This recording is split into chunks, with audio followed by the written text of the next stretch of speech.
Hello students, स्वागत है आप सभी का एपीजे ऑनलाइन क्लासेस पर। क्लास 12th अर्धवार्षिक परीक्षा 2022-23 विषय भौतिक विज्ञान का ये क्वेश्चन पेपर लेके आ गए हैं।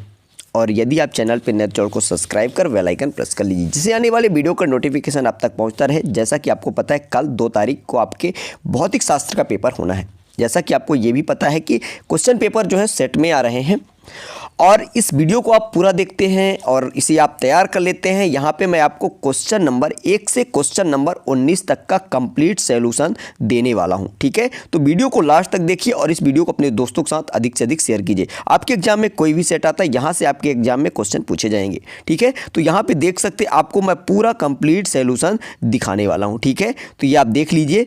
और चलिए आइए, मैं आपको इस वीडियो को थोड़ा सा फास्ट चलाऊँगा, क्योंकि वीडियो ज़्यादा लॉन्ग ना हो और आप फटाफट से आप अपना रफ पेन उठा के और कॉपी में नोट कर लीजिए। ठीक है, तो चलिए आइए शुरू करते हैं। यहाँ पे आप देख सकते हैं, आपका जो समय रहेगा वो 3 घंटे रहेंगे। आपके एग्जाम में टोटल 19 क्वेश्चन पूछे गए हैं और यहाँ पे आपका जो पूर्णांक है वो 70 मार्क्स का है। आइए बढ़ते हैं आगे। यहाँ पर आप निर्देश पढ़ सकते हैं और हम बढ़ते हैं आगे, क्योंकि वीडियो ज़्यादा लॉन्ग होगा अगर मैं आपको रीड करके बताऊँगा तो। चलिए आइए बढ़ते हैं आगे। यहाँ पर आप देख सकते हैं, ये रहा आपका पहला प्रश्न। क्या कह रहा है? सही विकल्प का चयन कर लिखिए। यहाँ पे पहला क्वेश्चन है। इसके पहले मैंने एक क्वेश्चन नंबर 1 से क्वेश्चन नंबर 4 तक के ऑब्जेक्टिव क्वेश्चनों का आंसर दे चुके हैं। उस वीडियो को आप नहीं देखे हैं तो इस वीडियो के डिस्क्रिप्शन में आपको लिंक मिल जाएगा। तो सबसे पहले आप उस वीडियो को देखिए, तो आगे का आपको समझ में आएगा। ठीक है, चलिए यहाँ पे देख सकते हैं, मैं एक बार फिर से बता देता हूँ। पहला क्वेश्चन का आंसर जो है, एक कूलम्ब आवेश में इलेक्ट्रॉनों की संख्या होती है, तो आप इसको याद रखिएगा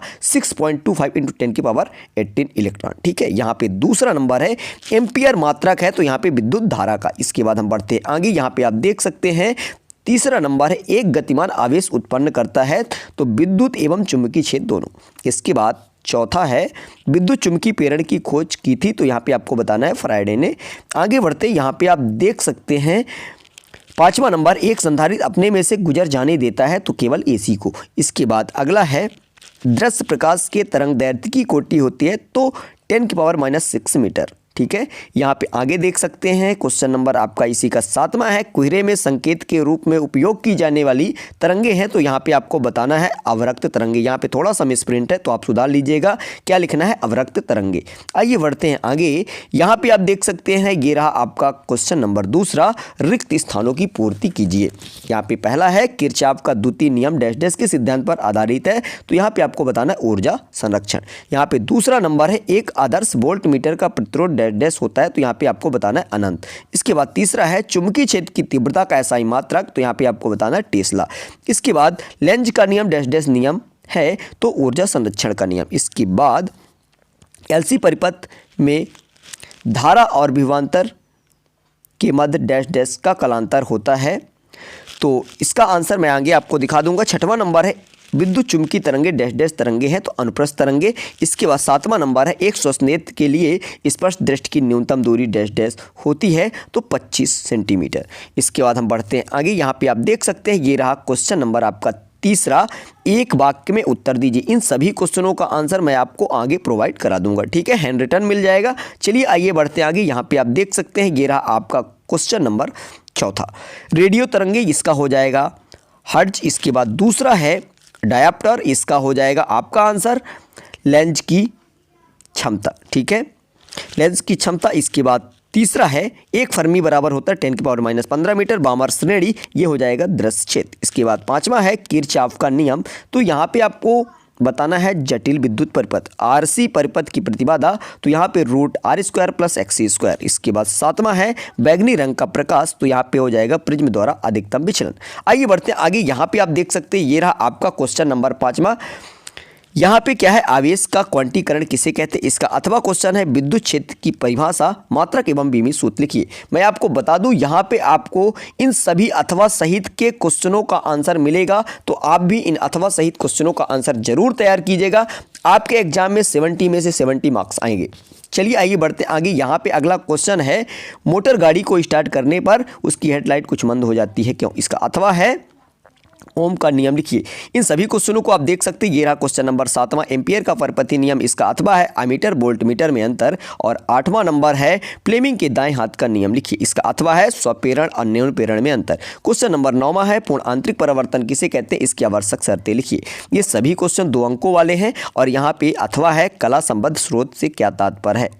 यहाँ पे निरोधी विभव किसे कहते हैं, इसके अथवा है कार्यफलन तथा देहली आवृत्ति को स्पष्ट कीजिए। क्वेश्चन नंबर 11 आप देख सकते हैं। इसके बाद हम बढ़ते हैं आगे। आप ये सभी क्वेश्चन आप देख लें पहले, इसके बाद मैं इसके आगे पूरा एक तरफ से आंसर कवर करूंगा, ठीक है। यहाँ पे ये रहा आपका क्वेश्चन नंबर 12, नाभिकीय विखंडन क्या है, इसका अथवा है नाभिकीय बल किसे कहते हैं। क्वेश्चन नंबर 13 है विद्युत फ्लक्स संबंधी गास का नियम लिखिए तथा सिद्ध कीजिए। इसका अथवा क्वेश्चन है सिद्ध कीजिए कि विद्युत द्विध्रुव की अनुप्रस्थ स्थिति में विद्युत किसी बिंदु पर विभव का मान 0 होता है। आइए इसके बाद क्वेश्चन नंबर आपका 14 है अनुगमन वेग और धारा घनत्व में संबंध स्थापित कीजिए। क्वेश्चन नंबर इसी का अथवा है किरचॉफ का नियम लिखिए तथा उसकी व्याख्या कीजिए। क्वेश्चन नंबर 15 है व्हीटस्टोन सेतु का सिद्धांत लिखिए तथा सिद्ध कीजिए कि P/Q = R/S। चलिए ये फटाफट से आप क्वेश्चन देख लीजिए। सेल के विद्युत वाहक बल और विभवांतर में अंतर लिखना है। यहाँ पे सभी अथवा सहित के क्वेश्चनों का आंसर मिलेगा। चलिए बढ़ते हैं आगे। ये रहा आपका क्वेश्चन नंबर 16 और ये रहा क्वेश्चन नंबर 17 और इसके बाद ये आपका क्वेश्चन नंबर 18 और ये 19। अब चलते हैं हम क्वेश्चन नंबर 5 से सभी आंसर देखेंगे। यहाँ पे आप देख सकते हैं ये रहा क्वेश्चन नंबर 1 के सभी क्वेश्चनों का आंसर। यहाँ पे सही विकल्प का चयन कीजिए और पहले का आंसर जो था वो 12 नंबर मैंने आपको बता ही दिया। तो यहाँ पे आप सभी के आंसर देख सकते हैं। ये रहे सभी क्वेश्चनों के आंसर और यहाँ पे क्वेश्चन भी लिखे गए हैं, तो आप इनके आंसर फटाफट से नोट कर लीजिए, ठीक है। यहाँ पे आप देख सकते हैं, यहाँ पे अवरक्त लिखना है, अवरक्त तरंगे।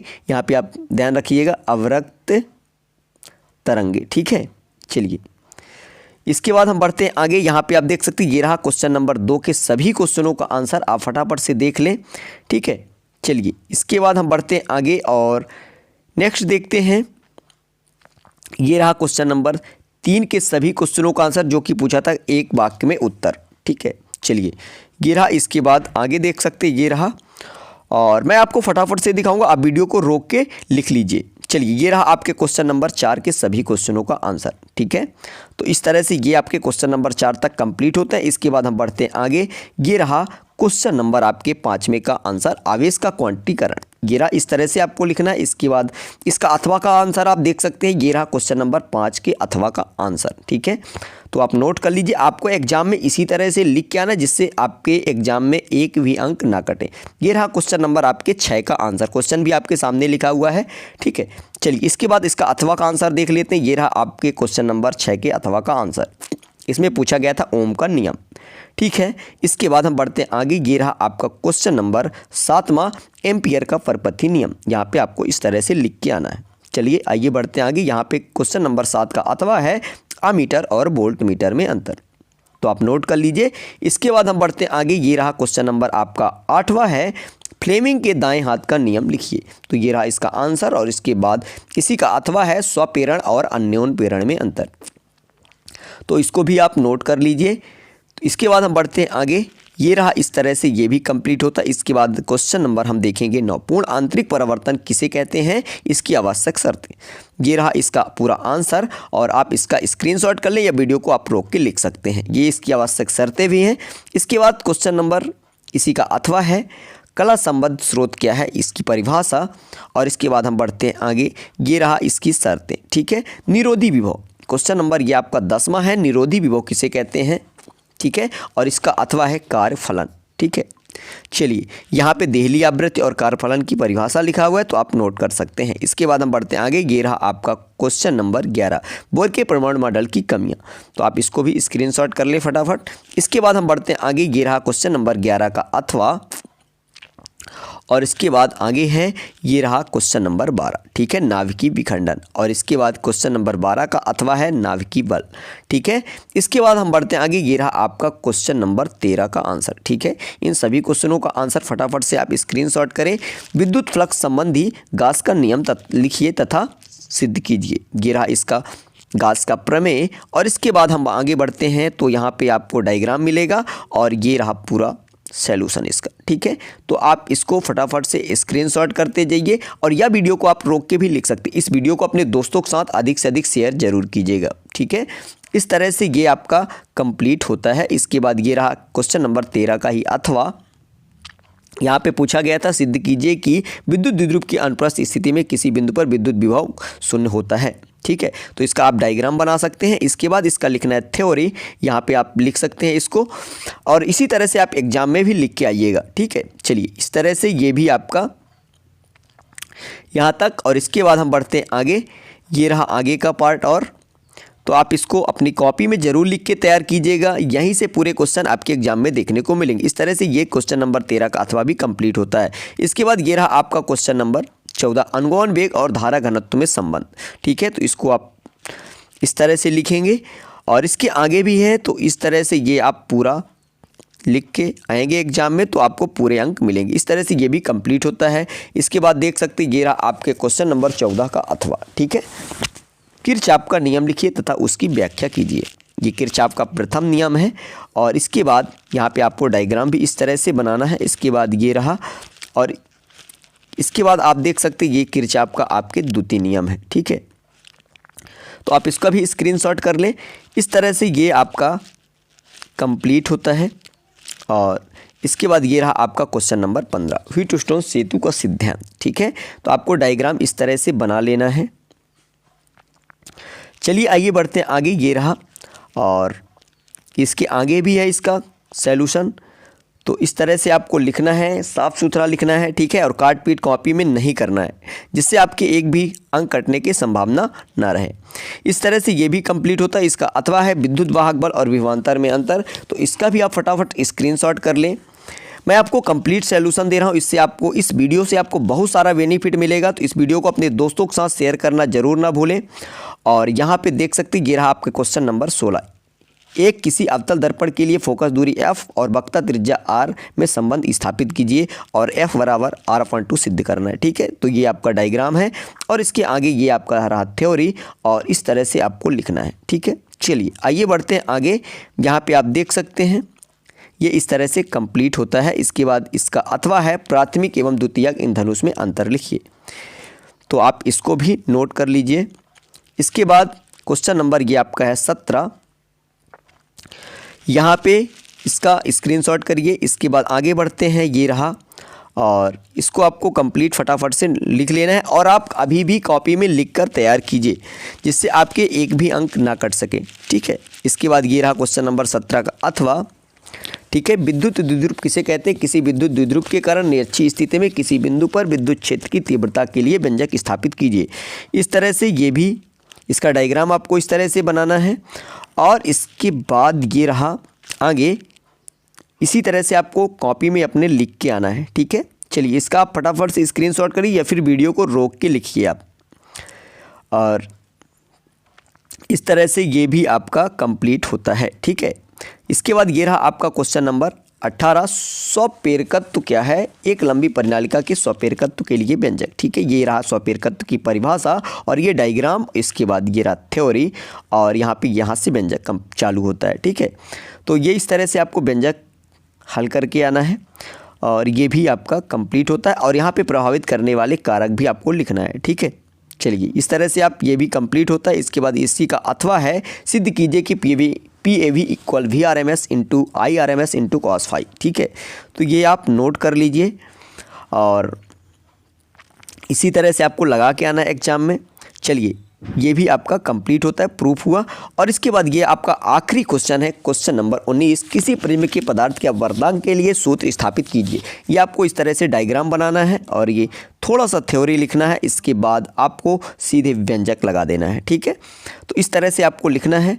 चलिए आइए फटाफट से आप इसको नोट कर लीजिए।